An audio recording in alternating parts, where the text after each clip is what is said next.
Hi everyone, my name's Abigail. I'm a counselor, therapist, psychic medium, and I have a passion for manifesting. And today I want to talk to you about timelines. And it's a tricky concept, but also what timelines are available to you and how to know the difference. So, one of the things I will say is timelines. Let's imagine that your heart's desiring something, but you're also desiring something else, and if you're unsure, that's because there's two timelines and there's multiple timelines. So it kind of is about going within and finding which one your heart's more drawn to. And there can be a lot of confusion when you're being pulled in a few different directions, and that's when people are like unsure. And what usually will happen is it will quite quickly unfold which timeline is best for you for your higher good. And it's all about development. So even though it's like all those times you manifested a soulmate that turned out to be a life lesson, turned out to be a disaster, it's okay, because there's a part of you that needs to have that experience, grow from that experience, and be able to move forward with that experience. Like, I don't know that there's anyone really who hasn't had disastrous relationships with anyone in the past, whether that be work relationships, family, romantic, and you quickly learn, yeah, I don't really want that. But you wouldn't have known that about yourself because you went into it, so you obviously didn't know, and you needed that attraction to that person to pull you in, to teach you what you needed about yourself. And I say this all the time because I have people coming to me for readings and they'll be like, oh, can you tell me about blah blah, some relationship? And it'll be like they've got this massive attraction to this person. It's like an overwhelming attraction. They jumped in really fast and really quick because it was just undeniable. And what's wonderful about that is that's usually attaching to your common shared experience of how the world works. And it's actually probably a trauma bond, sorry to say, because what usually happens is it burns out pretty quickly with the same sort of intensity that it came in with. And that's where the twin flame thing is very different. And then what happens is it's the equivalent of looking at your dream home, going, like, just standing outside your dream home and going, oh my goodness, that is my dream home, signing on the dotted line and not checking that it had any electrical or plumbing inside. So that in my book is the equivalent. It's like, you didn't do a whole lot of homework there. You just jumped in. And did you even make sure this person was ticking your boxes to begin with? Probably not, because there was this connection. So I'm not a fan of relationships based on this. Oh my god, it's so intense, we're so connected, we got so much going on. No, sorry, there's two different ways for that. There's an expansive one and a contracting one of your energy. So I'll talk about that in another video. But anyway, back to timelines. So every relationship is really valuable because they show you parts of you, and parts of you where you can connect, and you can connect to another person and be present and be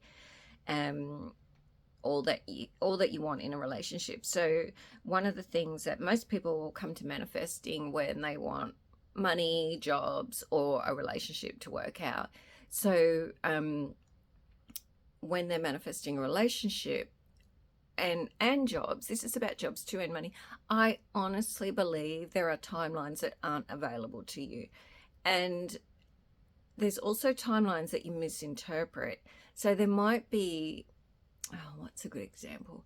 There might be an intense connection to a job and a really, like, I need that job, and then it falls in a heap. Whereas what you actually wanted was to work for yourself, but then this dream job comes up along the way. So you go there and it quickly falls apart. What I've noticed is that will give you the skills you need to keep going, because this dream job will pop back up. I hope that makes sense. So what I've noticed is that you can think someone's in your life for one reason, but they're actually in your life for another reason.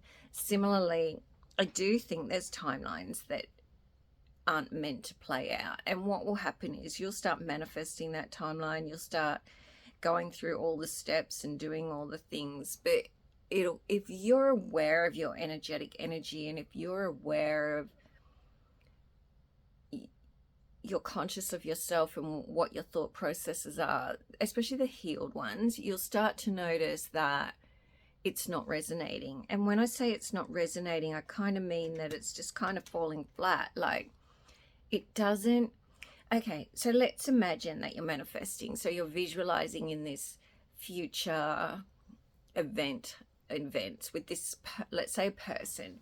And if you're on the right timeline, that will easily come together. You will easily be able to draw upon future memories where it's already created.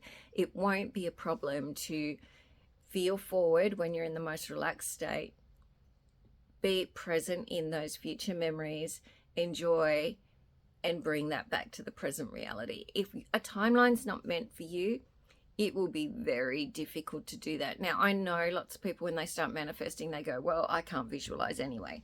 Okay, fair enough. But once you clear enough of the old ways of thinking, the old pathways, it should start flowing. And if you're still not able to bring a future memory to the present, then look, I would honestly say to you, is that really what your heart wants? Is that really what your heart wants? Just be open.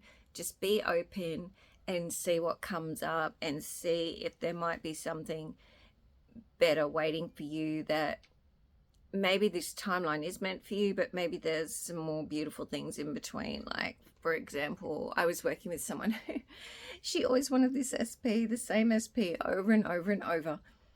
And it was quite evident that much as she did the work, he wasn't conforming, and it was almost dropping off. Like, how do I talk about it? It was kind of like she couldn't, no matter what we did, there wasn't many future memories to draw upon. There wasn't any exciting future plan that she could think of sharing with this person. There wasn't. And, she came back a few weeks later and had met someone else that she was easily able to do it. So I think that this first person, what they did was triggered enough of the old story for her to process the old story. But that person had actually finished.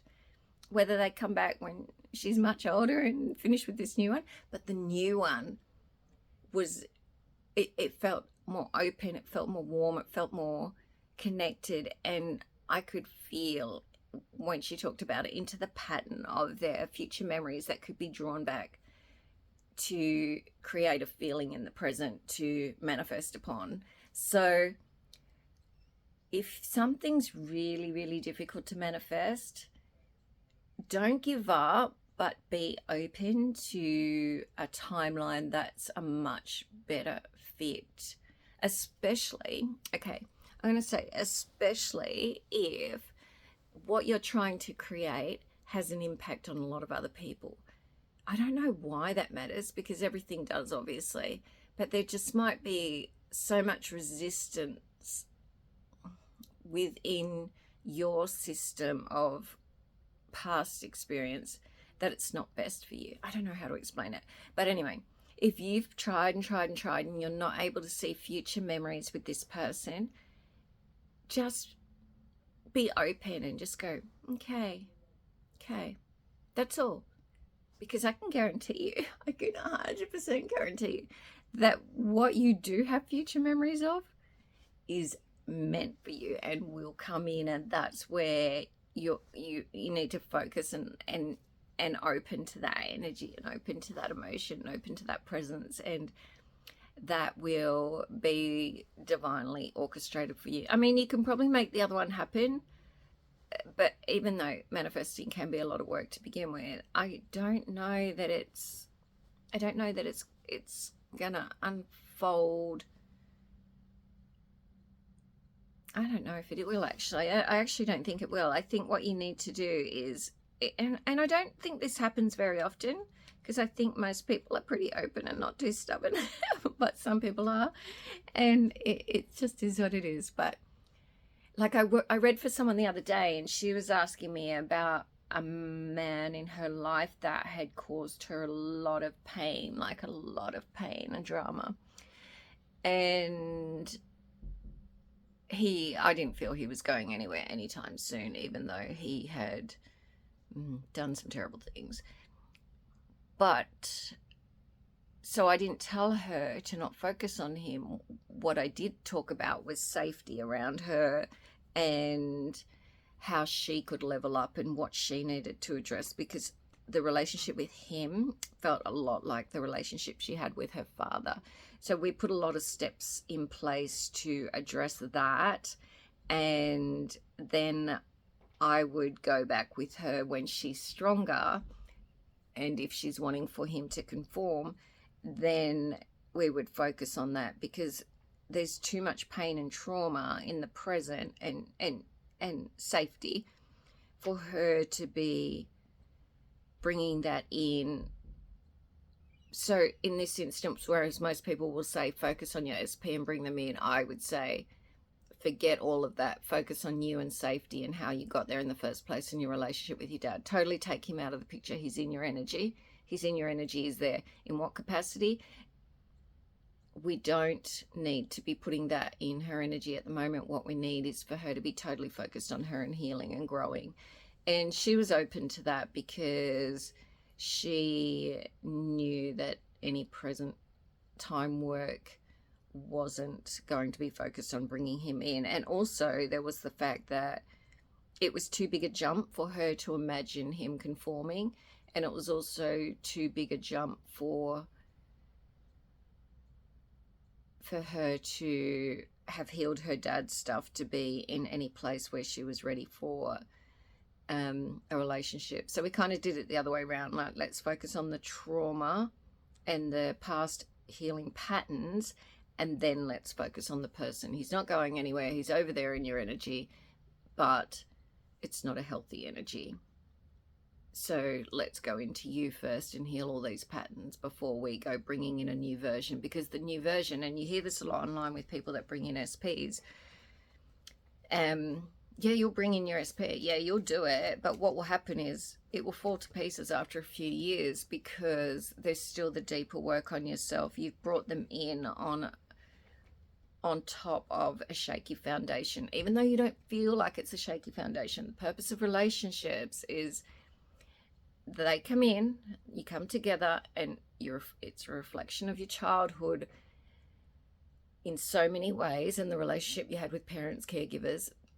And so it brings up your intimate wounds, the intimate wounds of connection and trust, and it reflects it all back to you. So if you're in a situation where you're bringing in an SP and you've done some of that work, but not all of it, this is why you hear manifestors will bring people in, but they won't stay. There'll be multiple SPs, and until they've done the deeper work, it's still going to be at a distance. And I think one of the examples I've shared before is I have a lot of people come to me for readings, which is wonderful, and a lot of relationship readings, and they will come in with their trauma out here, like their walls built around them, and they'll go, someone coming into my life, and I'm like, how in the world are they ever going to get close to you? Like, no, you need to be coming to me for therapy, not reading. Like, yes, there's someone coming, but just do some work first, because you've got your walls up. So what you're going to bring in is someone else with their walls, so that you can bump into each other and not get close. So much as manifesting is wonderful, and it is, you want to be the most wholest version of you to bring in what you want, so as you don't lose it. And you know, the reality is, so we can say, oh well, that's just a belief that I have that energy. Well, yeah, it is a belief, but it's also a belief that has played out in your life over time. And you've got to understand, you're drawing in an energy, you're already holding this other energy, and we are in the 3D, even though, you know, try and live in the 5D or wherever else you want to live. The reality is you do have neural pathways. The reality is they were programmed with emotions. The reality is that energetic emotion is stored in your body. So this is why if it was instant to manifest, everyone would be doing it and connecting the dots. And like, a lot of people are amazing manifestors, because every single thing in your reality is a manifestation. But I would say, are certain timelines for you? Certain timelines are just to bring up a mirror, show you the mirror, and if your heart's being pulled in another direction, there's a reason. It's a stronger timeline, and it is for you, and you've got to be able to draw on those future memories, in my opinion. Anyway, if you'd like a session, I do intuitive counseling therapy work, where I actually support you to remove your blocks, because I can see where they came from and what would be best to work through them. Also, I do psychic readings, so let me know.